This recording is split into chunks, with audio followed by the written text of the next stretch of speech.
పవన్ కళ్యాణ్ అదే భారత రాజ్యాంగాన్ని ఆధారం చేసుకుని భావప్రకటన స్వేచ్ఛను ఆధారం చేసుకొని తాను పోటీ చేసిన అన్ని నియోజకవర్గాలు గెలుపొంది లోక్సభ స్థానాలు కూడా కొన్ని గెలుచుకున్నారు. వారు ఇప్పుడు ఆంధ్రప్రదేశ్ డిప్యూటీ ముఖ్యమంత్రి కాగలిగారు. మీరన్నది ఏమిటి? ఆ రోజు ఆయన పనికిరాడు మీరన్నది.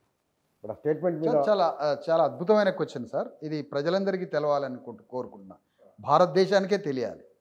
ఒక నూతన రాజకీయ ఒక కొత్త ట్రెండ్లోకి పోతున్నది. ఇప్పుడు ఏంటంటే, ఇప్పటికీ నేను చెప్తున్నా, పరధర్మంలో పవన్ కళ్యాణ్, స్వధర్మంలో చంద్రబాబు నాయుడు ఉన్నాడని చెప్తున్నా. పరధర్మంలో పవన్ కళ్యాణ్, స్వధర్మంలో చంద్రబాబు నాయుడు. నేను ఆనాడు చెప్పాను, పవన్ కళ్యాణ్ రాజకీయ అవగాహన రాహిత్యంతో, రాజకీయ స్వధర్మం లేని, మార్గం లేని మానవత్వం ఉన్నవాడు అని.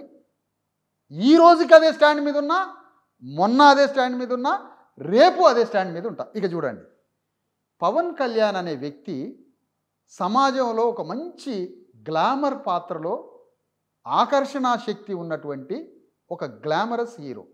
First quality. పవన్ కళ్యాణ్ సామాజిక వర్గం ఒక కాపు వ్యక్తి. ఆయన సామాజిక వర్గం కాపు, సమాజంలో అందమైన ఆకర్షణీయమైనటువంటి ప్రజల హృదయాల్లో స్థానం సంపాదించుకున్న వ్యక్తి. ఇతనిలో మానవత్వ లక్షణాలు ఉన్నాయి, కానీ మార్గం తెలియదు ఇతనికి. మార్గం లేని మానవత్వం ఉన్నవాడు ఏదో రాజకీయాల్లో చేయాలని ఒక రాజకీయ పార్టీ పెట్టుకున్నాడు. ఎందుకు పెట్టుకున్నాడు? వాళ్ళ అన్న చేసిన నికృష్టపు చర్య వల్ల. అందులో నుంచి పవన్ కళ్యాణ్ తను పార్టీని మళ్ళీ ఆర్గనైజ్ చేయాలని, తనలో ఉన్న మానవత్వాన్ని రాజకీయ మార్గంలో రావాలని ఏదో వాళ్ళ ద్వారా వీళ్ళ ద్వారా మొత్తానికి జనసేన పార్టీ పెట్టుకున్న తర్వాత ఆ పార్టీ మొదటి దశలో చంద్రబాబు నాయుడుతో, రెండో దశలో చంద్రబాబు నాయుడుతో సాగిన ప్రయాణం చూడండి. పవన్ కళ్యాణ్ ఈరోజు ఎవరికి ప్రాణం పోసిండు? కేంద్రంలో ఉన్న భారతీయ జనతా పార్టీకి ప్రాణం పోస్తున్నాడు. ఎట్లా పోస్తున్నాడు? చంద్రబాబు నాయుడు కమ్మల చేతిలో ఉన్న అధికారం శాశ్వతంగా కూలిపోతున్నది. ఆంధ్రప్రదేశ్లో కమ్మల రాజ్యం శాశ్వతంగా సమాధి కాబోతుంది. అంటే రాజశేఖర్ రెడ్డి, ఆంధ్రప్రదేశ్లో ఉన్నటువంటి ఆ రెడ్ల లెగసీ మొత్తానికి ఒక ఇంటలెక్చువల్ రెడ్డిగా రాజశేఖర్ రెడ్డి ఎన్టీ రామారావు కమ్మ సామ్రాజ్యాన్ని కూలదోసి, రాజశేఖర్ రెడ్డి ముఖ్యమంత్రి అయిన తర్వాత ఈ కమ్మల యొక్క రాజ్యాన్ని శాశ్వతంగా కూలదోయాలని రాజశేఖర్ రెడ్డి సంకల్పించాడు. మొదటి 5 సంవత్సరాలు పరిపాలించిన తర్వాత రెండవ 5వ సంవత్సరం నుంచి కమ్మ సామ్రాజ్య ఇన్స్టిట్యూట్స్ అన్ని కొలాప్స్ చేయాలనుకున్నాడు.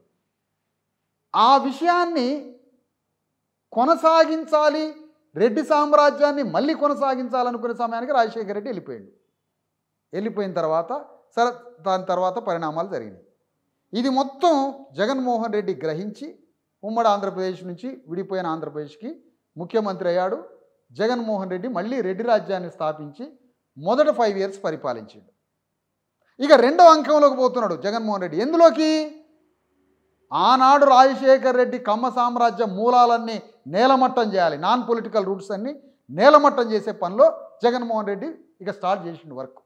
మొదటి టర్మ్ నుంచి స్టార్ట్ చేసి రెండో టర్మ్లో భూస్థాపితం చేయాలని. ఇది ప్రపంచ కమ్మల మొత్తానికి తెలిసిపోయింది. రామోజీరావుకి తెలిసిపోయింది, చంద్రబాబు నాయుడుకి తెలిసిపోయింది. గ్రామంలో ఉన్న 2 ఎకరాల కమ్మ రైతు నుంచి అమెరికాలో ఉన్నటువంటి సత్యానాదేండ్ల వరకు ప్రపంచాన్ని వెళ్తున్న కమ్మ ట్రేడింగ్, వ్యాపార, రాజకీయ మేధో వర్గాలకు తెలిసిపోయింది. వీళ్ళంతా కలిసి చంద్రబాబు నాయుడిని కూర్చోబెట్టి, నువ్వు బతకాలంటే, కమ్మరాజ్యం బతికి బట్టగట్టాలంటే నీకు మరో శక్తి యాడ్ కావాలి. ఆ శక్తి నిన్ను అంత తేలిగ్గా ఎవరు నమ్మరు, ఎవరు రారు. ఎటుగూడి 24 గంటలు కన్ను మీద నిద్రపోవద్దు, వేరే ఆలోచనకి పోవద్దు. పవన్ కళ్యాణ్ వేరే ఆలోచనలోకి కూడా పోకుండా, నిద్ర కూడా పోకుండా, నిద్రలో కూడా వేరే కలలు రావద్దు. 24 గంటలు నీ కబంధ హస్తాల్లోనే పెట్టుకో అని చంద్రబాబు నాయుడు ఆలోచించుకొని చంద్రబాబు నాయుడు పవన్ కళ్యాణ్ని పట్టుకున్నాడు. కేవలం పవన్ కళ్యాణ్ని పట్టుకోవడం ద్వారానే ఆ ఎలక్టోరల్ పాలిటిక్స్ నుంచి చంద్రబాబు నాయుడు బయటికి వెళ్ళడం జరిగింది. ఆ పవన్ కళ్యాణ్ ఓటు బ్యాంకు. పోనీ మరి ఈ 3 పార్టీల పొత్తుకి చంద్రబాబు నాయుడికి ముఖం ఉన్నదా మోడీ దగ్గర పోవడానికి? ముఖం లేదు. పవన్ కళ్యాణ్ పోయిండు బీజేపీతో మాట్లాడడానికి అంటారు. పవన్ కళ్యాణ్ పోలే, అంత ఇంటలెక్చువల్ కాదు పవన్ కళ్యాణ్.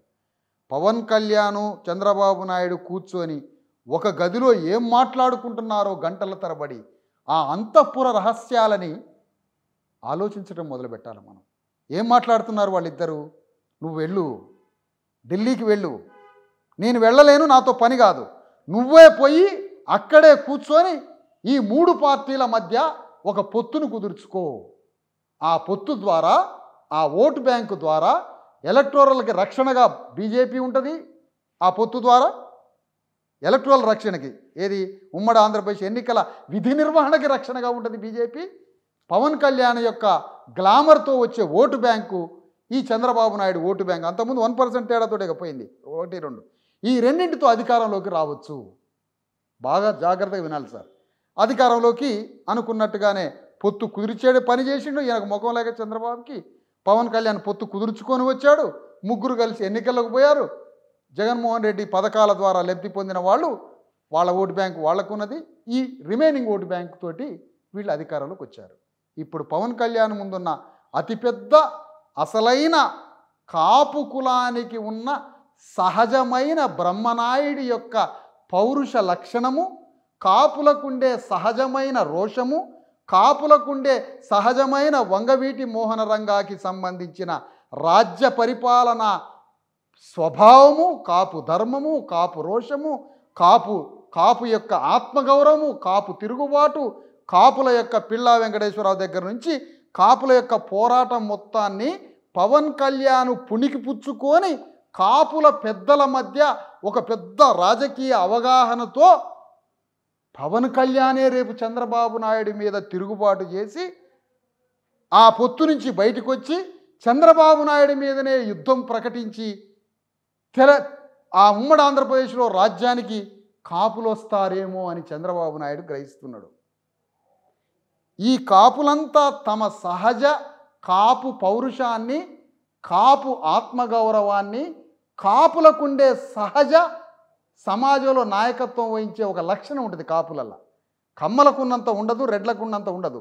ఎందుకంటే వాళ్ళు ఇంటలెక్చువల్స్, కాపు అంత ఇంటలెక్చువల్ కాదు. కానీ సమాజంలో తిరుగుబాటు చేసే ఒక సహజ గుణం ఉంటుంది. ఆ గుణంతో ఉమ్మడి ఆంధ్రప్రదేశ్లో ఉన్న కాపులంతా ఒక్కటై పవన్ కళ్యాణ్ ఎగదోసి చంద్రబాబు నాయుడు మీద యుద్ధాల్లోకి పంపిస్తారేమో అన్నది గ్రహించి చంద్రబాబు నాయుడు ఇప్పుడు ఒక పని చేయబోతున్నాడు. త్వరలో ఆంధ్రప్రదేశ్లో పవన్ కళ్యాణ్ని ముఖ్యమంత్రి స్థానంలో కూర్చోబెట్టబోతున్నాడు. ఎలాంటి ముఖ్యమంత్రి? కాపులు కలలు కంటున్న ఒక్కసారన్న కాపు ముఖ్యమంత్రి కావాలి ఆంధ్రప్రదేశ్కి అని ఎప్పటి నుంచో కలలు కంటారు. ముద్రగడ కావచ్చు, పిల్లా వెంకటేశ్వరరావు కావచ్చు, లేకపోతే ఆ చిత్తూరులో ఉన్న ఒక పెద్ద మనిషి, ఆయన చనిపోయాడు, తిరుపతి నుంచి ఎంపీ అయ్యాడు, చిత్తూరు నుంచి, ఆయన కావచ్చు. వీళ్ళంతా పెద్దలు, చాలా ఫిలిం ఇండస్ట్రీ ఇంటలెక్చువల్స్, కాపు వ్యాపారవేత్తలు, వీళ్ళంతా కలిసి ఒక్కసారైనా కాపు ముఖ్యమంత్రి కావాలనే ఒక కళ ఉంది. ఆ కళని నిజం చేస్తాను అని వాగ్దానం ఇచ్చాడు చంద్రబాబు నాయుడు పవన్ కళ్యాణ్కి. అంటే కాపుల బొమ్మని ముఖ్యమంత్రి సింహాసనం మీద కూర్చోబెట్టి పవన్ కళ్యాణ్ ద్వారా కమ్మలే రాజ్యాన్ని పరిపాలిస్తారు మళ్ళీ. కానీ కాపులంతా, అమాయక కాపులంతా ఎక్కడ తృప్తి పడతారు? కోరలు లేని కాపులు, పౌరుషం లేని కాపులు, ఆత్మగౌరవం లేని కాపులు, పోరాట స్వభావాన్ని వెన్నెముక్కని ఇరిగిపోయిన కాపుల బొమ్మని తీసుకొచ్చి పవన్ కళ్యాణ్ని సింహాసనం మీద కూర్చోబెట్టి సహజ కాపు ధర్మాన్ని చంపేసి పవన్ కళ్యాణ్ని అంతే సింహాసనంలో కూర్చోబెడతారు. మా కాపు వ్యక్తి అధికారంలో ఉన్నాడని కాపులంతా తృప్తి పడతారు. పవన్ కళ్యాణ్ బ్రెయిన్ ద్వారా కమ్మలే పరిపాలిస్తారు. ఒక 2 ఏళ్ళలో 1 సంవత్సరమో పవన్ కళ్యాణ్ని కూర్చోబెట్టి ఇక శాశ్వతంగా కమ్మలే అధికారంలో ఉంటారు. ఆ తర్వాత చంద్రబాబు నాయుడు కొడుకును పెడతారు. ఈ పథకంలో ఇప్పుడు పవన్ కళ్యాణ్ అణగారిన వర్గాల ఆత్మగౌరవ ధర్మం కానీ, లేదా తన కాపులకున్న పౌరుష రోష కాపు ధర్మం కానీ, కాపు పౌరుషం కానీ, బ్రహ్మనాయుడి కాపు యొక్క పోరాట స్ఫూర్తి కానీ గుణాలు కలిగిన పవన్ కళ్యాణ్గా ఉన్నాడా? రేపు ముఖ్యమంత్రి అయినా ఆ గుణాలతోటే ఉంటాడా? నేను చెప్పిన పవన్ కళ్యాణ్ మార్గం లేని మార్గం లేని మానవతావాది అని అంటాం. అంటే ప్రజెంట్ రెండు చెప్తున్నాను సార్ ఇందులో. ఒకటి, పవన్ కళ్యాణ్ అనేటువంటి శక్తిని భూతంలాగా చంద్రబాబు నాయుడు ఆవహించి పవన్ కళ్యాణ్కి సొంత ఆలోచన కూడా రాకుండా, ఒక్క సెకండ్ కూడా బ్రేక్ లేకుండా తన కబంధాస్తాల్లో పెట్టుకొని పవన్ కళ్యాణ్ ద్వారా అధికారంలోకి వచ్చాడు. రేపు ములాయం సింగ్ మీద ముఖ్యమంత్రిగా పెట్టి యూపీలో 3 నెలలు కలిసి ఉండరో లేదో కాంచీరామ్ ములాయం సింగ్ మాదిరిగానే తిరుగుబాటు చేసి అక్కడ చమార్లని రాజ్యంలో తీసుకొచ్చాడు. పవన్ కళ్యాణ్ కూడా చేయాల్సిన పని ఏంటి? ఆంధ్రప్రదేశ్లో ఉన్న కాపుల్ని, బీసీలని ఒక్కటి చేసి, పీడితులందరినీ ఒక్కటి చేసి చంద్రబాబు నాయుడు మీద తిరుగుబాటు చేసి అక్కడ రాజ్యాన్ని స్థాపించాలి. కానీ ఇది ఆల్రెడీ గ్రహించేసిండు చంద్రబాబు నాయుడు. గ్రహించి ఇది జరిగిద్దని పవన్ కళ్యాణ్కి మాట ఇచ్చిండు, నేను ముఖ్యమంత్రి స్థానంలో 4 రోజులు కూర్చోబెడతా అని. ముఖ్యమంత్రిగానే రేపు ముఖ్యమంత్రి స్థానంలోనే కూర్చోబెట్టబోతున్నాడు. చంద్రబాబు నాయుడు కేంద్రంలోకి పోతున్నాడు. పవన్ కళ్యాణ్ అనే 22-25% ఓటు బ్యాంకు ఉన్న కాపుల ప్రతినిధిగా కాపు బొమ్మని పవన్ కళ్యాణ్ అక్కడ కూర్చోబెడతాడు. నేనన్న స్టాండ్ మీద నేను ఇంతే ఉన్నా. పవన్ కళ్యాణ్ని ప్రజలంతా, పేద ప్రజలు ఆరాధిస్తున్నారు. పవన్ కళ్యాణ్ ద్వారా కేంద్ర ప్రభుత్వాన్ని పట్టుకొని, చంద్రబాబు నాయుడిని పట్టుకొని పవన్ కళ్యాణ్ ఆంధ్రప్రదేశ్లో ఉన్న ఏ పేద వర్గాన్ని బాగు చేయలేడు. అది పోతే పోయింది. అదే పవన్ కళ్యాణ్ చంద్రబాబు నాయుడు మీద తిరుగుబాటు చేసి బీసీ ఎస్సీ ఎస్టీ కాపులను పట్టుకొని రాజ్యంలో తీసుకొస్తాడా? ఆ పని చేయడు. ఇప్పుడు పవన్ కళ్యాణ్ అనే ఒక బొమ్మని తీసుకొచ్చి కాపుల ఆత్మగౌరవ వెన్నెముక్క ఇరగొట్టి ఆ బొమ్మను తీసుకొచ్చి అందులో కూర్చోబెడతాడు. నేనన్న మాట మీదనే ఉన్నా, దాని మీద చెక్కు చెదరలేదు.